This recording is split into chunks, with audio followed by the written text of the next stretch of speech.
Hello mga tropa. Babalik tayo, no? Tagal ko hindi nag-upload eh. Medyo busy.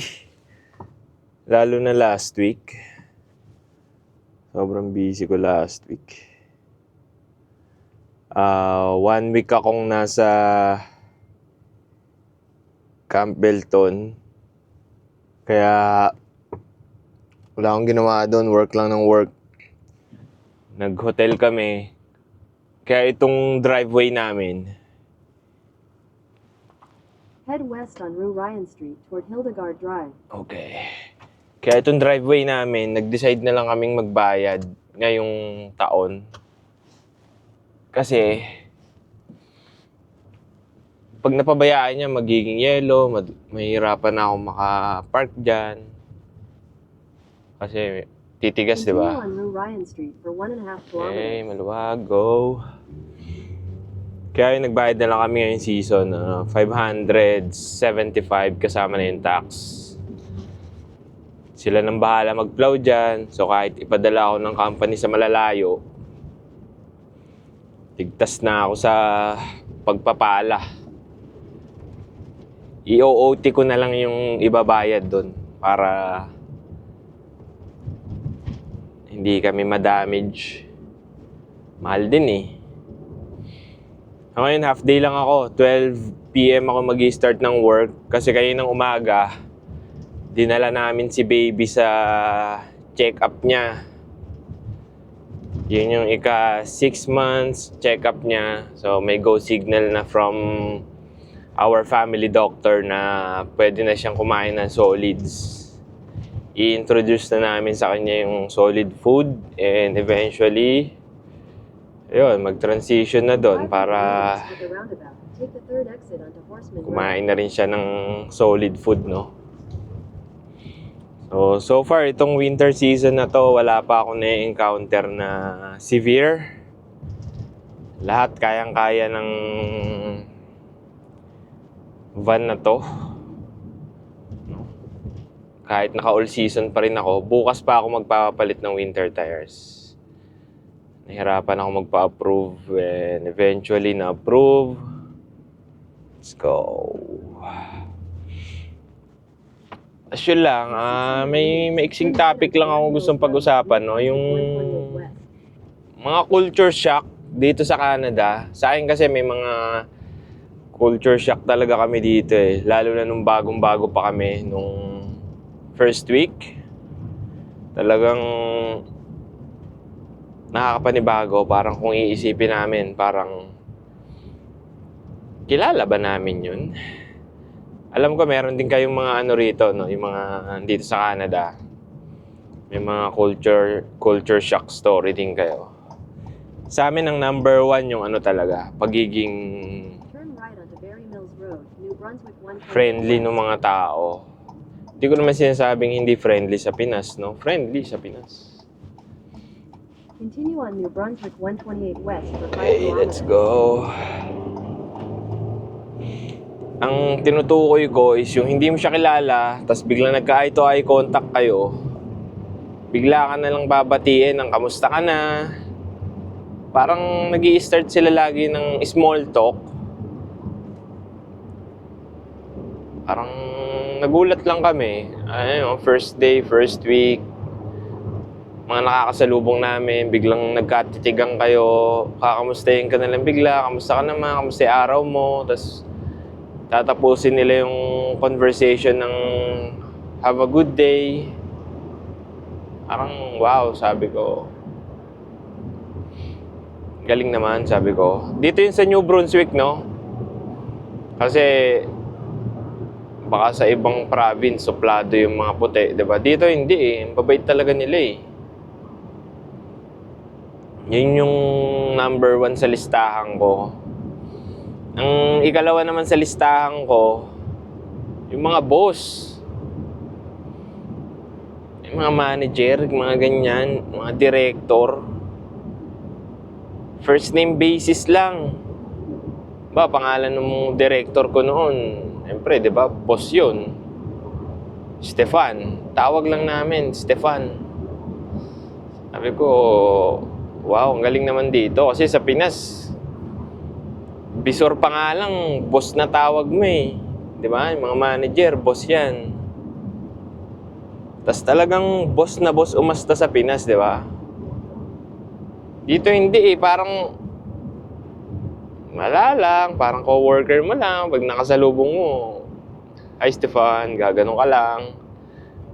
Tas yung boss ko ngayon, Rob. Rob lang talaga tawag namin. Ay, yung galing. Parang hindi nila pinaparamdam sa inyo na hindi mo ka-level. Mas superior ako sa'yo. Hindi ganun eh. Normal lang. Parang hindi sila boss. Basta may kanya-kanya kayong role. Ang manager or supervisor, director, ito yung role ko. Itong mga nasa baba ko, ito yung role ko. Basta ginagawa nyo lang ng tama yung trabaho nyo. Wala eh, walang boss-boss eh. Parang wala kayong pinagkaiba. Parang isang company talaga. Walang distinction sa... Hindi mo mahalata yung distinction between ranks or level. Yung mga senior tech ko, pare-pareho lang naman kami ng ginagawa. I-share nila lahat nung... Hindi ko nila lahat pero may mga mangilan-ngilan akong na-experience sa Pinas na Take the New Brunswick to West Ramp. yung mga technique nila sa work, hindi nila sinishare yun. Kasi nga, pinaghirapan nga naman daw nila aralin, di ba? Dito wala. Share nila lahat talaga sa'yo. Merge onto Trans-Canada Highway. Kasi eventually, papabor naman sa kanila yun. Kapag natuto ka, less work para sa kanila. And in return, pabor din sa akin yun kasi dumadami experience ko, tumataas yung value ko kasi tinuturo nila yung mga bagay na gusto ko talaga matutunan na hindi mo basta-basta matututunan. So, nakikinabang sila sa akin, nakikinabang din ako sa kanila, which is good.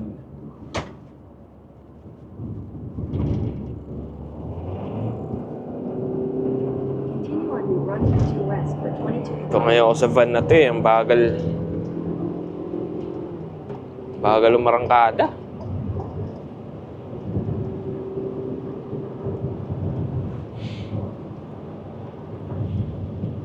Grabe yung araw oh. Sunglasses na ako. Pumupunit na mata eh. So yun no, yun yung top 2 sa ko talaga, culture shock ko. Marami pa eh, pero yun lang yung pinaka halos araw-araw napapansin ko eh. Talaga, kapag boss, hindi nila pinaparamdam sa'yo na mababang uri ka, ganun. Kaya nakaka-enjoy mag-work dito. Ito, tamo, malaya ako. Start ako work ko alas 12. Yung mga boss namin, hindi sila nang ma-micromanage na Ron, kamusta yung gawa mo ngayon? Natapos mo na ba? Pag natapos mo yan, mag-report ka sa akin na walang ganun. Kumbaga, bibigyan ka nila ng task sa isang linggo, tapos wala na silang pakialam doon. Basta tapusin mo. So far naman natatapos ko lahat, kaya wala naman silang masabi sa akin. Ito ang work ko ngayon, sabi sa akin, gawin mo na lang to bukas kung gusto mo, pauwi, daanan mo.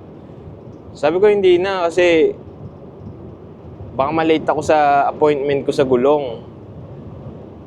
Gawin ko na to ngayon. Kasi nga alam nilang check-up ni baby. Lalo na pag ang reason mo ng half day or leave is about sa anak mo, matik yan, approve. Approve ka agad yan. Sobrang dali magpaalam dito. Never pa ako naka-encounter na kinwestiyon yung leave request ko. Matik approve eh. So, hanggang dito na lang no guys. Mga tropa. Tapusin natin muna yung convo dito. Mamaya na ako overtake. Galit na tong nasa kaliwa eh. Yan na, ma-overtake ka na. Wait, nagalit eh. Okay. Mazda 5. Diniscontinue na yata ni Mazda yan eh. Kita nyo naman yung daan, no? Napakatuyo, napakakapit ng gulong. Pero -5 yan sa labas. Pag nandito lang sa sasakyan, komportable. Pero pag dyan sa labas, bitak-bitak ang labi mo niyan. Pero masarap naman yung lamig kaysa yung init, di ba? Kung papipiliin ako, pipiliin ko pa rin talaga yung lamig eh. Kasi sa lamig, nakakapag-doble ka eh. May layer kang pwedeng gamitin. Pag sa init, pag sobrang init, wala kang aircon, anong gagawin mo? Maghuhubad ka. Hindi naman okay yun, di ba? So, mas maganda pa rin malamig. Sarap matulog. Mahaba na yung video ko. Yun lang naman ang gusto kong pag-usapan.